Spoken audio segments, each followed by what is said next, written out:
Hey guys, and welcome to another episode of Woke by Accident podcast. It is a weekly chat about socially conscious topics impacting the culture. On this episode, we are joined by Darrell Barnes, host of the All Things Black podcast. We discuss the phenomenon called blackfishing. Into the culture.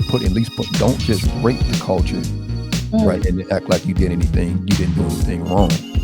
You did absolutely rape the culture. You colonized the aesthetics, which is what you did, and you're benefiting from it. So, and we have allowed a lot of people to get away with that. And that's some of the thoughts that I have on it. Yeah, for sure. I mean, like you said, in a way, they want our rhythm, but they don't want our blues, right? So.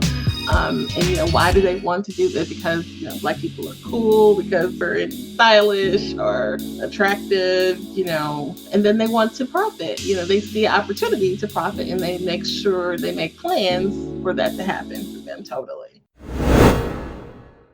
Hey guys, and welcome to another episode of Woke by Accident podcast. Today we have a special guest, podcast host, consultant, and audio engineer, Darrell Barnes.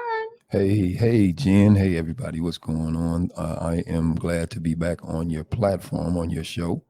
And yes. I think this is actually going to be pretty good because I think what's coming up, this will be right in line with what's coming up. And I think that's the Content Creators of Color Challenge, which is going to be in October, I believe. Yes. That 30-day challenge coming up once again, which I'm sure you're going to be talking about. And like I said, it is a delight to be back on your platform, and hopefully we can, make some magic here. Oh, for sure. And welcome back, Darrell, aka Mr. Black Ovation. Yes, ma'am. That's me. All right. And so Darrell previously joined us in season 3, episode 57, where we discussed Botham Jean and the Henrietta Lacks case. And so it's been a while. So I'd definitely like to connect with you again to go over another interesting topic. And I see that you've contributed on a lot of great collaborations and podcasts and panels. So kudos for the great work that you've been doing in broadcast. Yeah, all of that's definitely been fun. I think it's the 4th annual Afros and Audios event is coming up here shortly. That's going to be in Philly. Unfortunately, I won't be able to make it, but I am going to be watching via streaming. That is a great event. Lots of very informative guests and panelists and everything that's going to be on that platform. Like I say, I wish I was able to make it, but yeah, I'm just not going to be able to. But I'm going to hold down in spirit the best way I can, and be able to root for everybody that's doing that phenomenal work. I'm going to be doing a little bit more. Like I said, I've been a little bit laxed on putting out episodes myself because of the time constraints, the job, and all that kind of stuff. But you will be able to hear me once again, and that is the All Things Black podcast, which I am your host, and you can find me on all the streaming platforms that are available. Excellent. And you've been on some other panels I see recently. So kudos for that as well. We will have Darrell's links posted so you can tap in with some of those prior episodes that he's had. Really great content, guys. So check that out. But today, one last thing before we actually get started. There was one other panel. Just shameless plug. But there was one other panel that I was on. It was all streaming. It was 100 Black men, even though we didn't get 100 Black men, but it was 100 Black men, and we were talking about Black men in the mental health space. We were talking about some of the. I got the link. I should be able to post that here. Good. Please share that with me. Yeah, it was that'd be great. It was about a 30-minute conversation or so, and it was just from some experiences and how did I handle certain things that actually came up in my life, stuff like that. So very notable people that were on the panel. And I was just fortunate to be in the right place at the right time, talking to the right individual. And she said, "Hey, come on board." So that's exactly what I did. Now, that was the one you kind of moderated I did tap in for that. That was great. Yeah. So if we could get the link for that one, that would be phenomenal. Absolutely. Sure. Okay, sounds good. All right. So today we will be getting to another topic for you guys, a concept called blackfishing.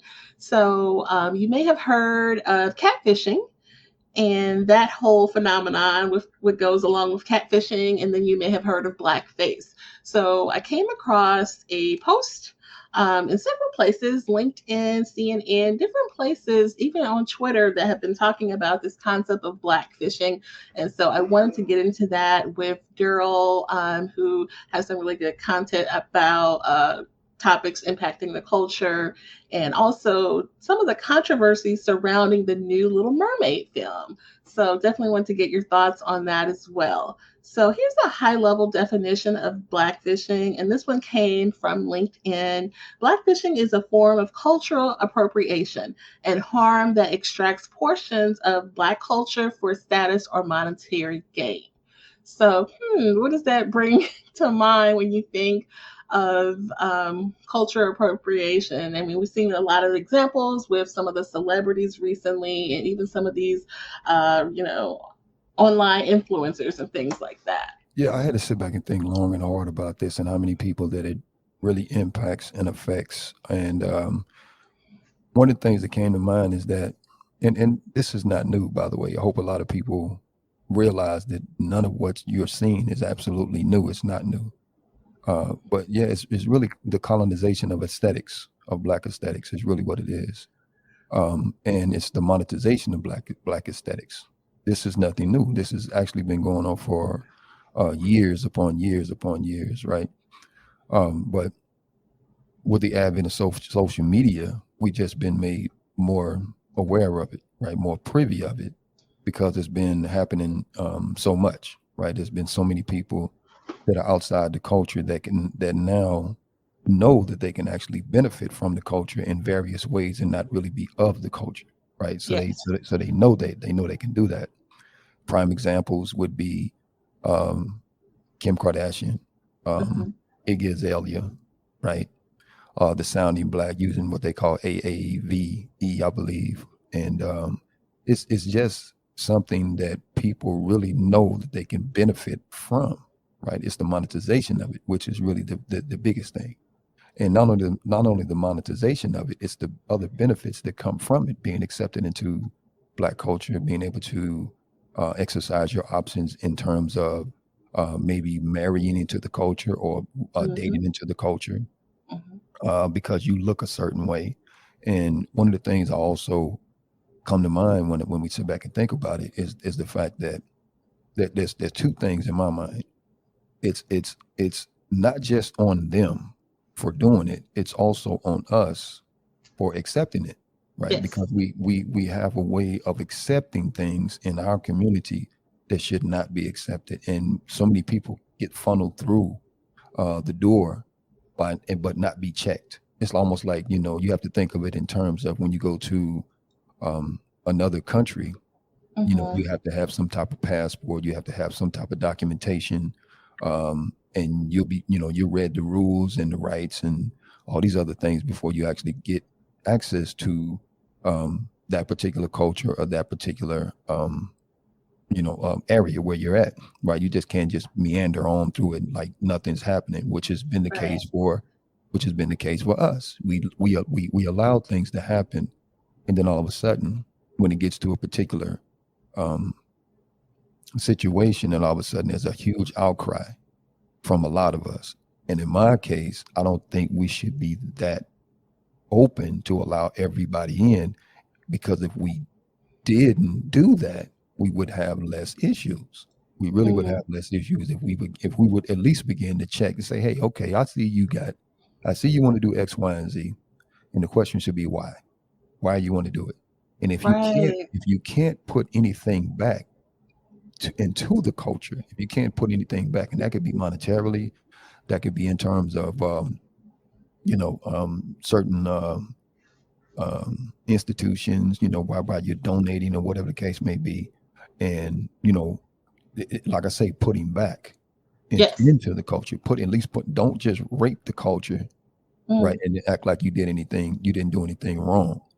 You did absolutely rape the culture. You colonized the aesthetics, which is what you did, and you're benefiting from it. So, and we have allowed a lot of people to get away with that. And that's some of the thoughts that I have on it. Yeah, for sure. I mean, like you said, I mean, in a way, they want our rhythm, but they don't want our blues, right? So, and why do they want to do that? Because Black people are cool, because we're in stylish or attractive, and then they want to profit. They see opportunity to profit, and they make sure they make plans for that to happen for them. Totally. Yeah, So, it's a new way to generate money, right? yes. It's definitely a new way to generate money, and for them, and it's also their way in. And I'm gonna say a couple of other things real quick, and I'm gonna let you go ahead and continue. A couple of things. I remember an interview with Stephanie Mills that she had with oh, I forget the names. It was a show that was hosted by Black women, and they asked her about the music, Hmm. and she essentially said the same thing you said. They want our rhythm, but they don't want our blues, right? She said that they want R&B because Stephanie Mills is a very great vocalist. She's written plenty of powerful songs, and her voice is immaculate. And she said that essentially they want R&B, they just don't want it from us, right? And I Yes. was blown away by that. I was like, yeah, that's about right. So, and the other thing about it too is that when you see the larger picture, when you look at the larger picture, Black folks by and large, however progressively we're doing it or not, we are literally coming into our own, and that means rulership. That means Hmm. rulership. So when you're looking at rulership, I was always told that at one point, these very people that have colonized us, these very people that are benefiting off of everything that we do, at one point they're going to want to get into that new paradigm shift or that new rulership. So they're Hmm. going to do everything in their power to position themselves to be able to benefit from that. And one way to do that, one way to do that is to actually start to look and act like us, because for the most part, you can't tell externally who's Black and who's not, right? That's true. Which is why a lot of us will point at somebody and say, "Oh, they're Black," because they may have a little bit of melanin in their skin, right? But that Yes. might not be the case, especially when you start to think or to, ask them certain questions and find out what their mindset is, right? Because Right. yes, Black is a color, but Black is also a mind state. So you can't say that you're Black.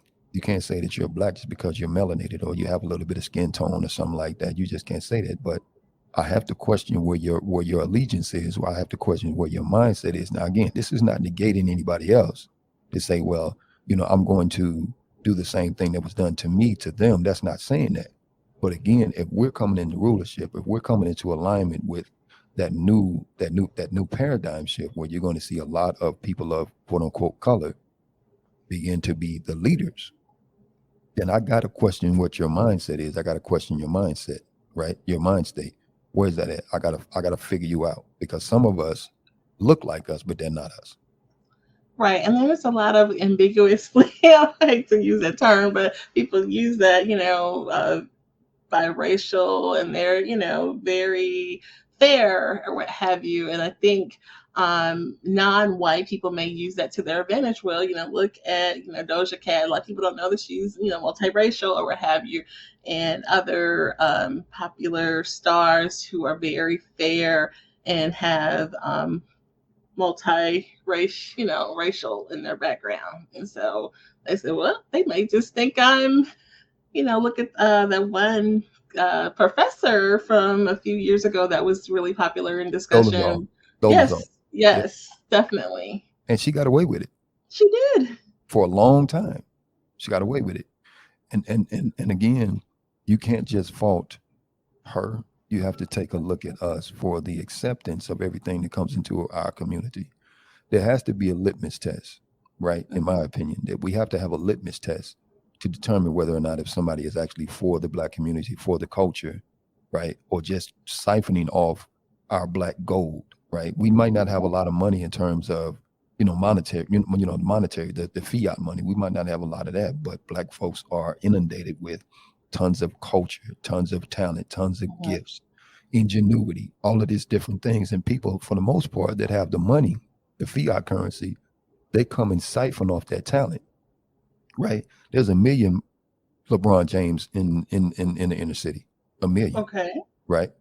There's so many different Beyonces or those that would like to mimic Beyonce. And what I'm talking about is I'm talking about the gift, the Mhm. talent, right? So we don't have the money to back our own. Well, I'm gonna reverse that. We do. We just spend it in ways that we shouldn't be spending it in. Mm. So these people that know that the Black community is lacking, they come in and they begin to siphon off the talent, the gold mine. Our Yeah. talent, our gift, our culture is our gold, and we got to get to a place where we can literally protect it at all costs. If it doesn't benefit the community, then why are we allowing people to take that gold from us, right? So Right. that's the way I kind of look at it. Yeah. And then in your background, I know you worked in the entertainment environment in the past. I mean, what, can you speak on to anything you've noticed from the way things were handled back then with how, maybe like the white media or executives or what have you would treat talent and things like that? I mean, basically, it's the same way. Not I didn't go all the way up there. I didn't get all the way to that level, but I've Hmm. seen enough where it's essentially the same thing. It's Hmm. essentially the same thing. Yeah. You got to understand, in my opinion, anyway. You have to understand that if we don't control the talents and the gifts that we have, or have somebody that back us up, right? That person that has that money, because for the most part, you got again a million LeBron James in the community. They're poor, they're destitute, they don't necessarily know how to make a lot of money. They come from um, poor environments. And then here comes somebody with they say, I'm gonna give you a contract. I was just listening to somebody the other day. We were having a conversation and they were literally talking about how somebody that they were associated with was flown in, this was years ago, flown in to make music for a certain artist, right? And in the contract, the guy said in the contract, if because he was aware, but in the contract, it literally stipulated that he would get only $10,000 for making all this phenomenal music for everybody. 10 grand now, right? Hmm. So now I bring that up because you got to think about it.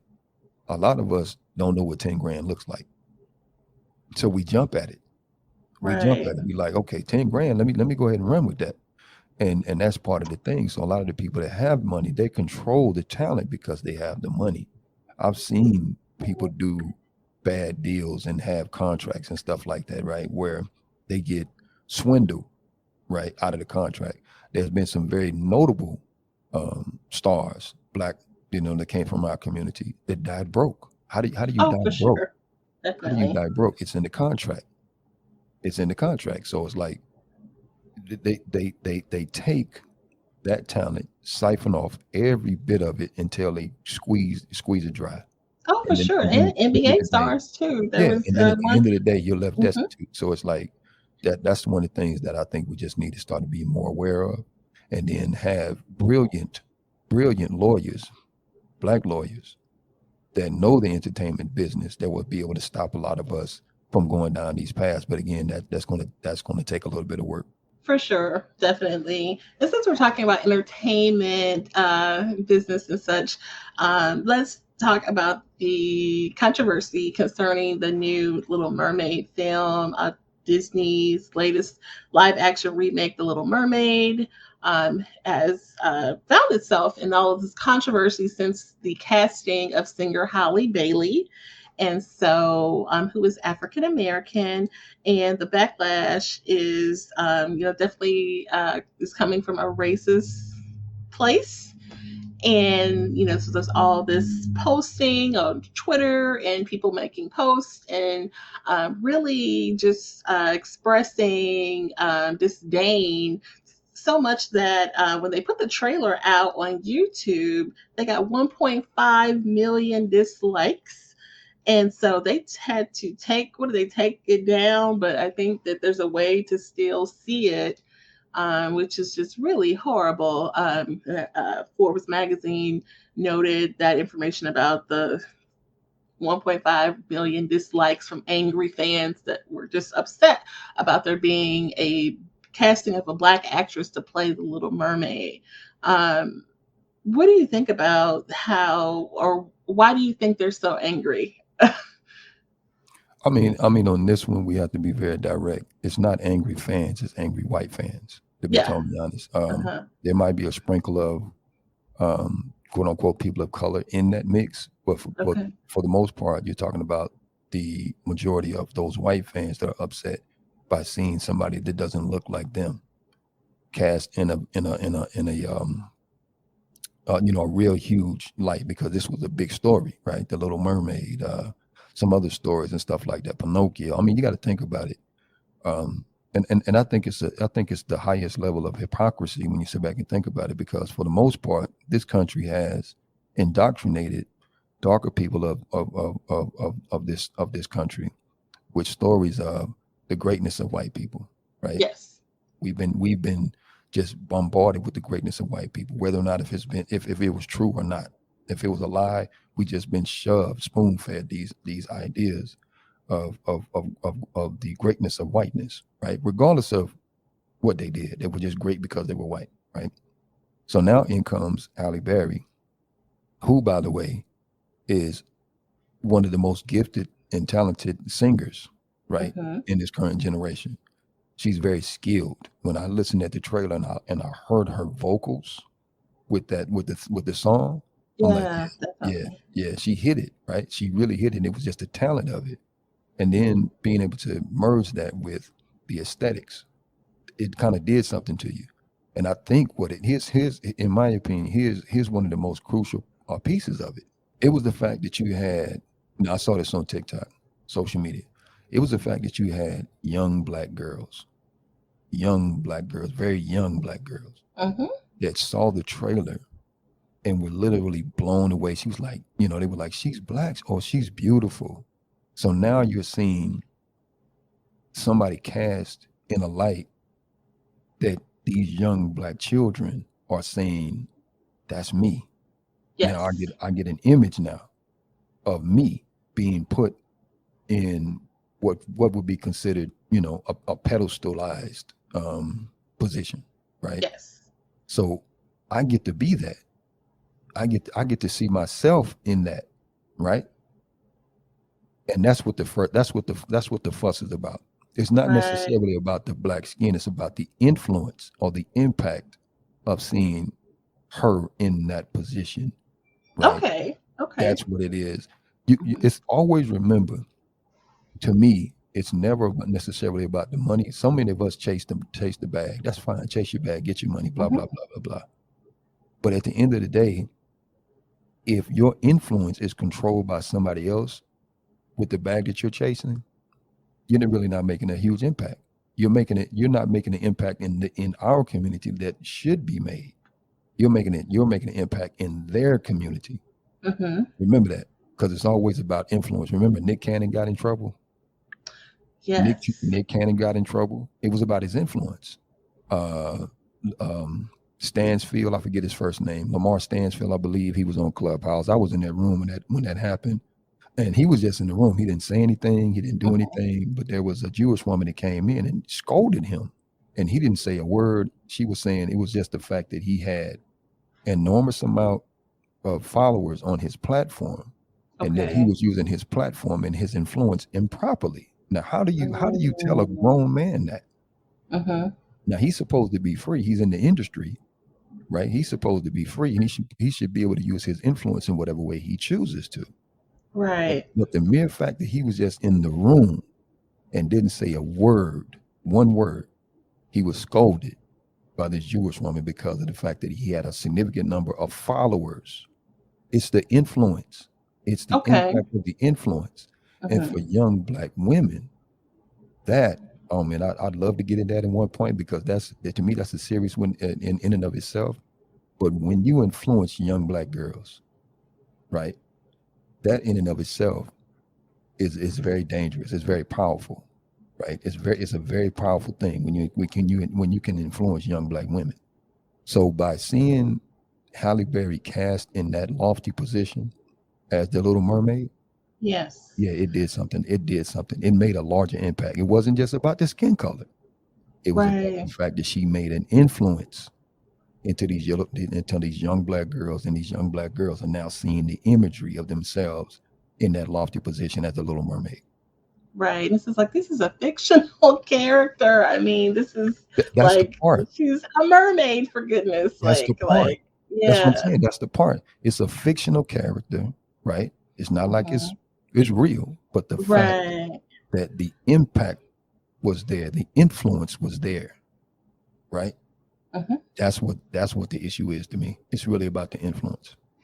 Yeah, definitely. I mean, I think definitely in this climate, it's time for, representation that is different, and, some of the diversity is needed. I mean, we have, you know, the Disney princesses of color, very few in the first place. So to have, maybe it's time, someone said maybe it's time that we, breathe some life into the existing Disney characters. And I don't think anything's wrong with that. And the fact is, you got to also add this in. Um, I remember, I think it was Marvel Studio, something like that, was tanking. I think it was tanking, and that's when the Blade series came out. Mm-hmm. And Wesley Snipes playing Blade at that time literally saved Marvel Studio, because everybody was talking about this Blade series and how well Wesley Snipes did in the Blade series and stuff like that. Literally saved it. Um, the Black Panther came out, was a huge success. Everybody went to go see Black Panther, right? It was a big thing, and I mean, all black people came out in their regalia and everything, and it was just an overwhelming event. So now here comes Halle Berry playing the Little Mermaid. The impact, the influence. So Oh, there's for also sure. so you got to think about it also, that there's going to be a monetary gain behind this. Yes, it's going to be shaking the waves, because yeah, you got your first little mermaid that's actually a little black girl, right? But there's also going to be a monetary side. There's going to be a monetary gain to that, because now you got to think about how many people are going to go watch this film just for the fact that you have a black woman cast as the leading role in that film, and not only that, the immaculate talent that she has to be able to sing these songs that have been written for that particular script. So you really got to dig into the nuts and bolts of it and just think Hmm. about it as is. I know a lot of people going to look and view it for entertainment, but there's other people, like the ones that are raising hell about it. They Hmm. see, they see, right, that potentially there's something else to it, and they do not want a lot of black people to get out of their place. Your Right. influence should be serving whiteness, not Mm, black. okay. So You really feel that way. You really yeah, feel that way. yeah, Okay. yeah. Yeah. I mean, for the most part, this should be serving. I mean, our influence, man. I wish this was a longer podcast. Maybe we can stretch it out a little bit, but yeah, your influence should be serving that. Hmm. And what I mean by that, when you look at it in terms of white supremacy and racism, Yeah, your for sure. influence should be serving that structure, that institution, right? That's what it should be serving. It should not be serving, it should not be self-serving in terms of you helping your own. That's what it should not be. So Okay. again, you're talking about a fictional character. It's not real. It's not real at all. But everybody is up in an uproar, right? And again, to me, it's not just about the skin tone. It's about the influence and the impact of that particular character. Yeah, I can get that. I can get that. I just feel like they don't want to break the tradition, and that's part of it. But obviously, prejudice and racism is, undeniably a factor here. And like you said, and the potential for this to be very huge.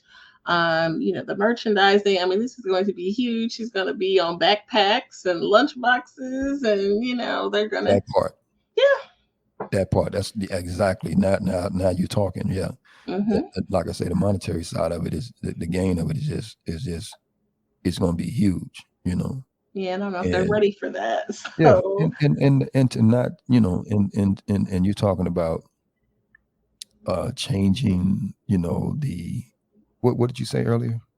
About Well, like breaking the traditional view of this character, that she had pale skin and red hair a and, fictional character.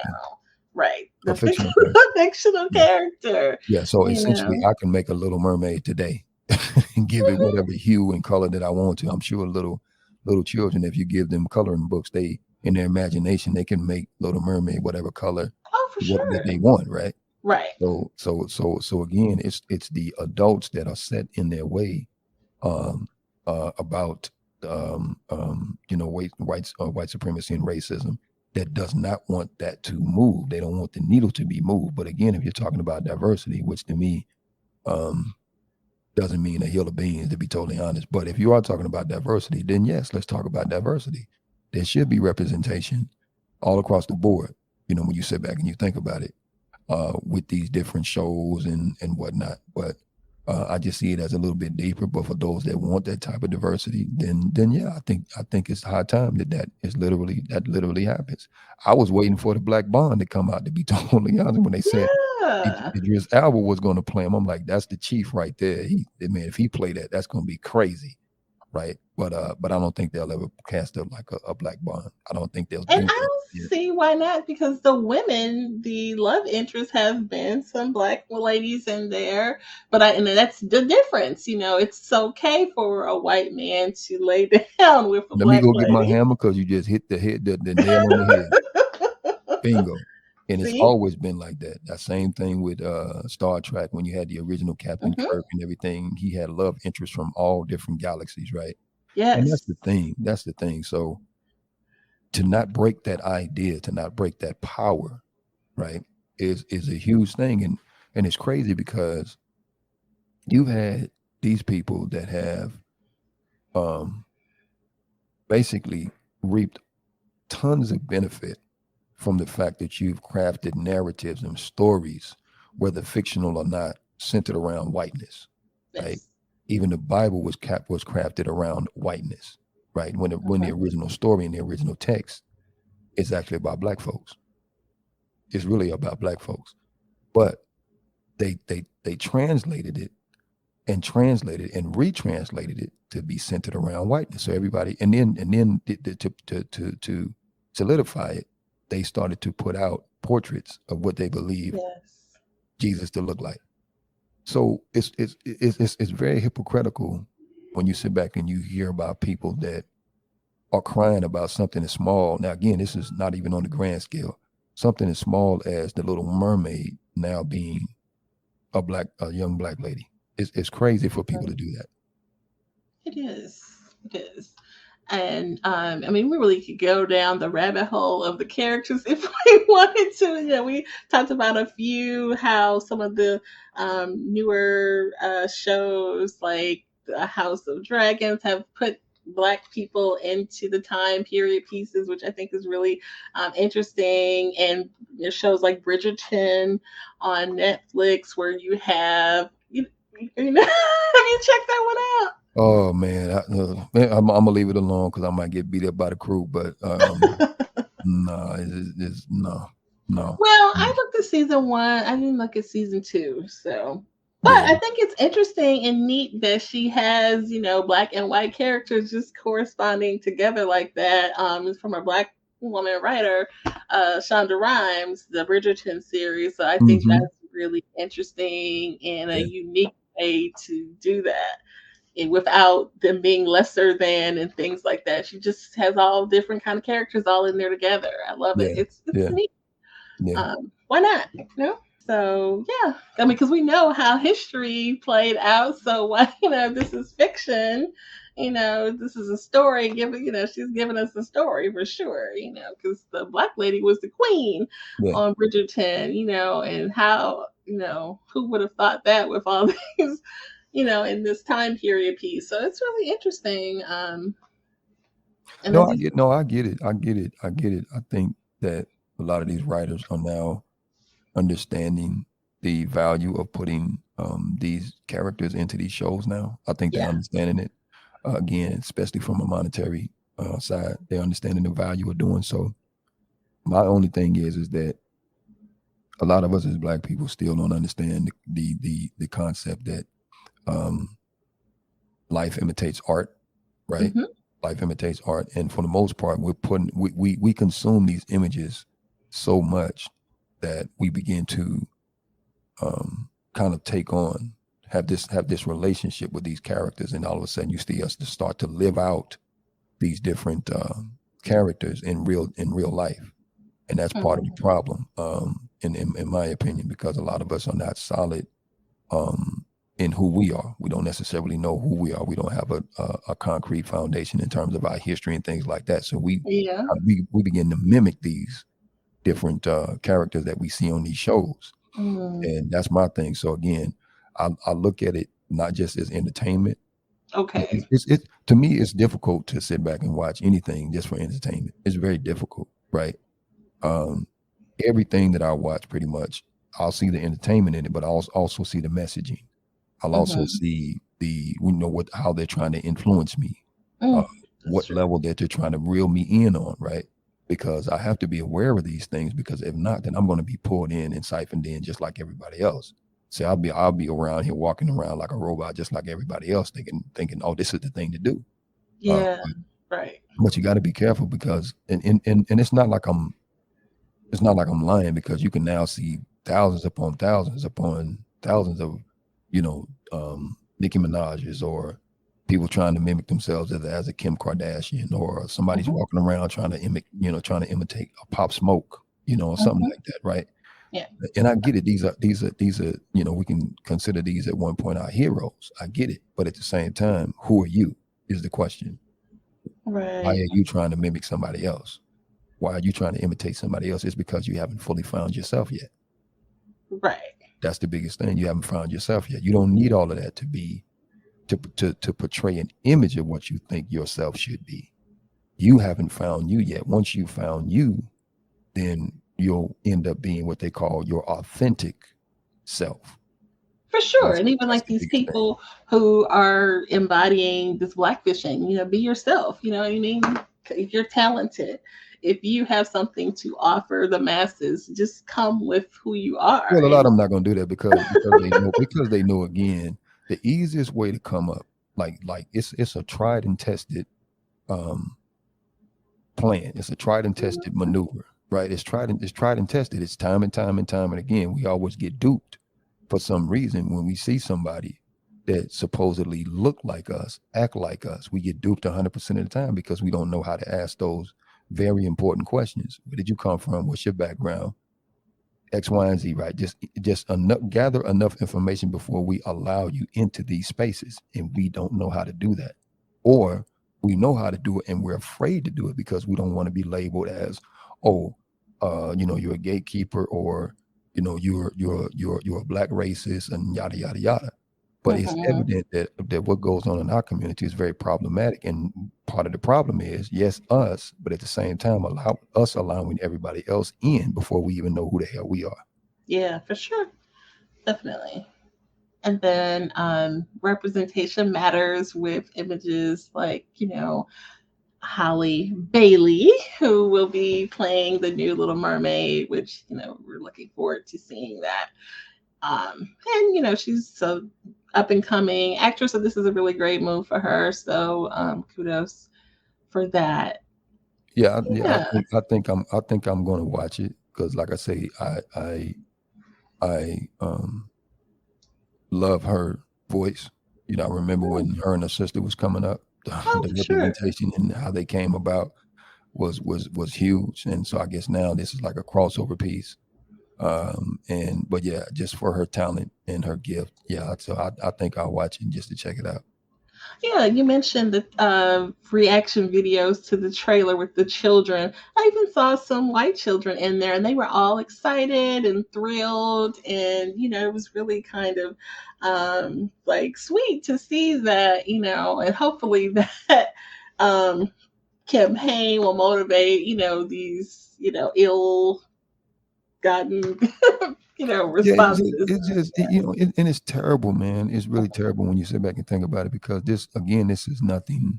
This is nothing new. This has been happening for years. When you had Little Richard, they had to come up with a counter to Little Richard. When you had somebody, that was doing what Elvis Presley was doing before Elvis Presley got on the scene, they had to have a counter to that, right? There's always a counter to that, because when you sit back and you think about it,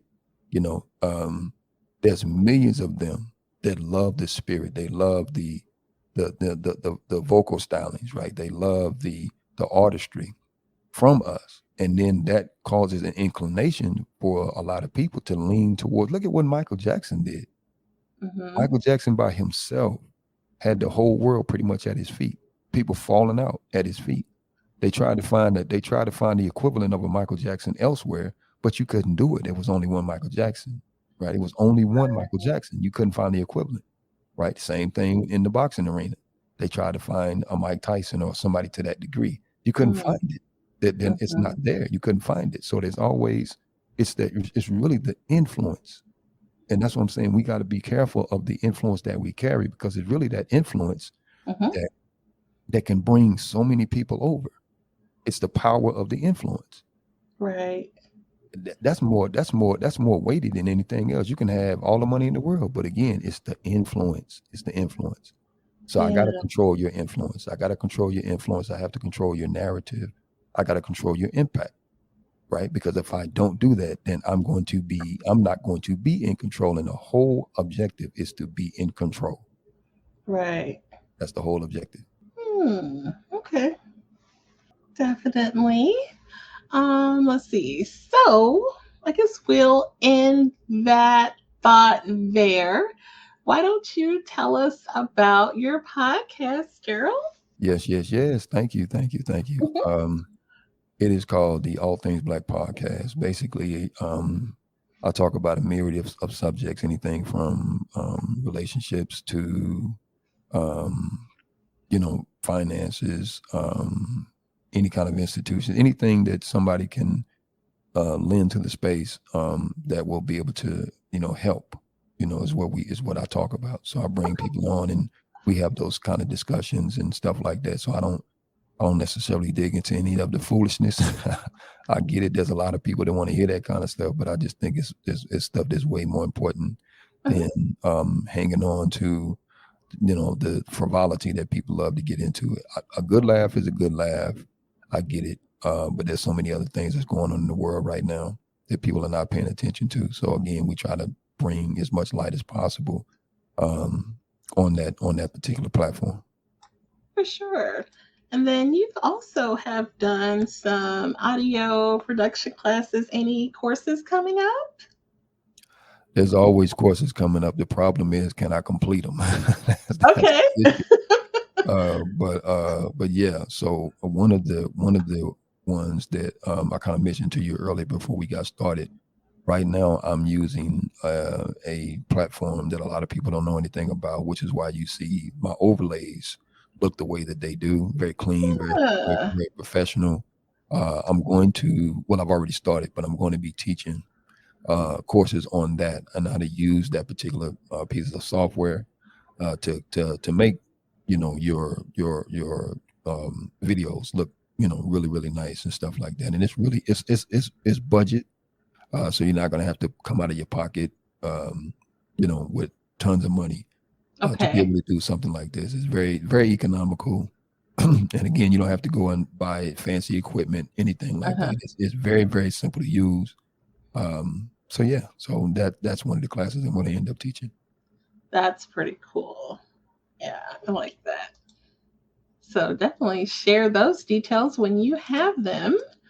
Let's see. And then we will have your links posted. And yeah, you mentioned that you will look for that other link so that we can share that on the panel that you had. That was really impactful for the Black men.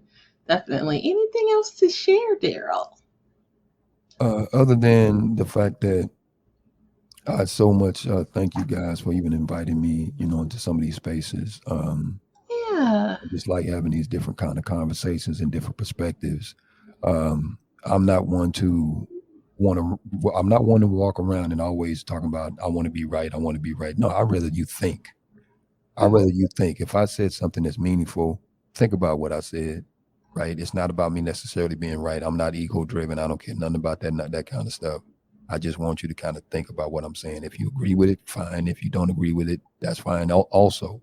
But yeah, we have discussions to actually kind of find what the truth is. And that's the biggest thing. So if you got truth out of what was conveyed on this particular podcast today, thank God. And then, you spread that along to anybody else, and then we'll go from there. But yeah, thank you as always for allowing me on your platform. For anybody that's listening, y'all need to stay plugged into Woke by Excellent Podcast. She's got some great interviews on there, man. I'm telling you, and she does a phenomenal job at being a host and a producer and everything else. So y'all stay tuned in and plugged into her. Well, thank you. I appreciate that for sure. And yeah, definitely, you're welcome here anytime. I definitely I'll find the value in what you could give. I attended your course before, so once you have that together, let us know so we can spread the word on that. And yeah, I appreciate it for sure. Definitely. Good to have you on, Darrell. All right, guys. Well, thank you guys for listening, and you take care. At this time, we're going to go ahead and conclude the episode. We greatly appreciate you listening. We invite you to follow us on social media. On Instagram, it is Woke by Accident Podcast. On Twitter, it is Woke by. On Facebook, it is Woke by Accident Podcast. We also have the new website up, www.wokebyaccident.net. Please check us out, and also follow us on all of your favorite streaming platforms, and please leave a review and share feedback. You can also reach out by Gmail, wokebyaccident@gmail.com. And every time you listen, we appreciate it so much. Thank you for listening, and take care.